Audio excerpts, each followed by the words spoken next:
Bonjour, bonjour tout le monde. Bon, aujourd'hui, comme chaque matin, vous savez que je vous envoie une petite vidéo pour vous présenter un livre et faire du français autrement.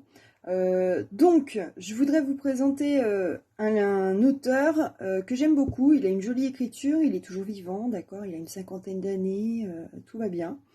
Je vous présente pas un truc très vieux. Je crois que le livre est sorti il y a même pas une dizaine d'années.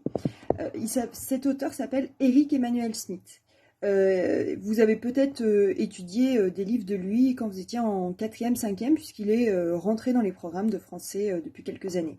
Et moi, je vais vous présenter un bouquin qui, lui, n'est jamais dans les programmes de collège. C'est La part de l'autre. Voilà. Alors, La part de l'autre, en fait, c'est l'histoire de parallèle d'Hitler. C'est-à-dire que on est dans un monde où on va imaginer, et si Hitler était rentré aux Beaux-Arts et n'avait pas fait la guerre et n'avait pas créé en fait les camps d'extermination, dans quel monde serions-nous aujourd'hui? Et c'est exactement en fait ce que Eric Emmanuel Smith a essayé de créer, puisqu'il a créé en fait un monde parallèle où Hitler est rentré aux Beaux-Arts et il n'a pas du tout eu l'idée de faire de la politique. Et lui, pour lui, c'était que de faire du dessin et de l'art. C'est un joli livre.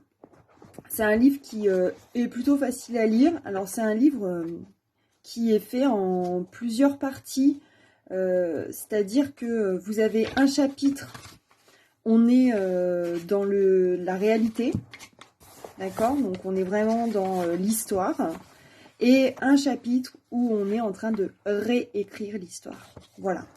Bon, je vous laisse découvrir ce petit bouquin si vous avez envie. N'hésitez pas à me faire des commentaires sur les livres et surtout, n'hésitez pas à lire.